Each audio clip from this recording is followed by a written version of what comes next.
If you've been scrolling through endless lists of audio interfaces, watching anyone from home studio hobbyists to semi-pro producers rave about their best bang for the buck, and still feel stuck on whether the Volt 876 is the right fit, this review is here to clear that up. I've spent the last week actually wiring it into a modest project studio, swapping it between a MacBook, an iPad, and a couple of old A. rack units to see how it behaves in real-world scenarios. Link is in the description if you want to check the product details on Amazon. First off, what makes the Volt 876 stand out isn't just the headline number's 24-bit/192 kHz conversion, 8 mic preamps, and a bunch of line inputs. Those specs are nice, sure, but the everyday experience comes down to three things: how easy it is to get sound into your DAW without a hitch, how reliable the monitoring feels when you're tracking, and whether the connectivity actually matches the gear you already own. I'll break those down, then tell you exactly who should put this Rackmount beast in their signal chain and who can safely pass. Let's talk setup. The unit ships in a 19-inch rack-mountable chassis with a single USB-C cable that also supplies power. Plug it into a Mac running Logic or into a Windows PC with Pro Tools, and you'll see the interface appear almost instantly. The driver installation was straightforward, no need to hunt for third-party installers because Volt bundles a universal driver that works on Mac OS, Windows, and even iOS devices. I tested it with an iPad running GarageBand via the camera connection kit, and the interface showed up as an audio input without any extra configuration. That kind of plug-and-play reliability is a huge time saver when you're hopping between laptops and tablets on a tight schedule. Now, the preamps.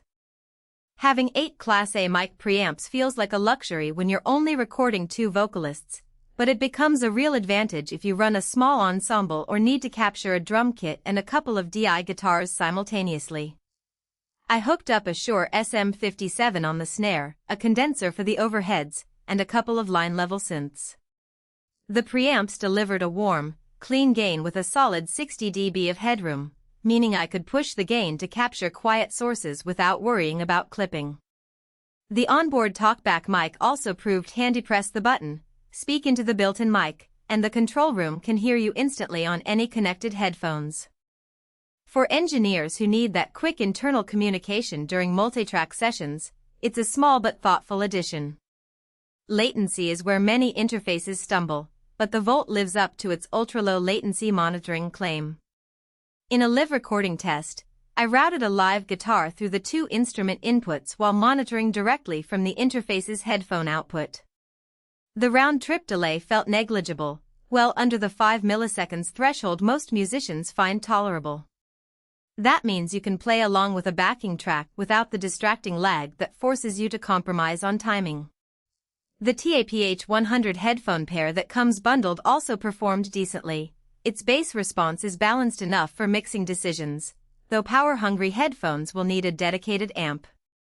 Compatibility is a practical gripe for many buyers, especially those who own a mix of legacy gear.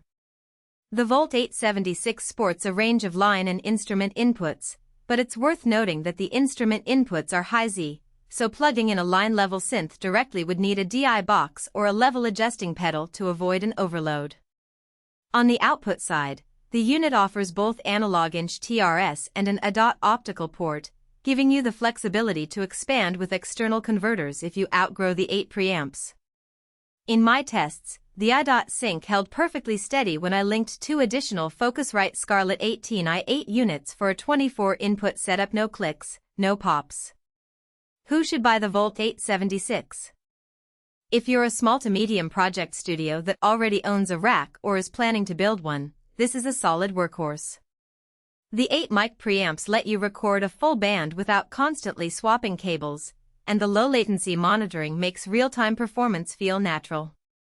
It's also a good match for educators or podcasters who need to run multiple microphones and line sources from a single USB source, since the Talkback mic and easy iOS compatibility reduce the number of extra accessories you have to buy. Even DIY musicians who are moving from a simple 2-input USB interface will find the step-up worthwhile because the added inputs actually get used, not just sit idle. Who should skip it? If your workflow is ultra-minimal, say, you only record solo vocals and guitar on a laptop and don't need rack mount space, then the bulk of a 19-inch chassis may feel unnecessary. In that case, a compact desktop interface with fewer inputs would likely be cheaper and easier to transport. Likewise, if you're a high-end professional who relies on boutique preamps with specific tonal coloration, the generic high-quality preamps in the Volt might not satisfy that particular sonic desire. Finally, if you already own a large AD8 compatible ecosystem, the Volt's ADA output is useful, but you might already have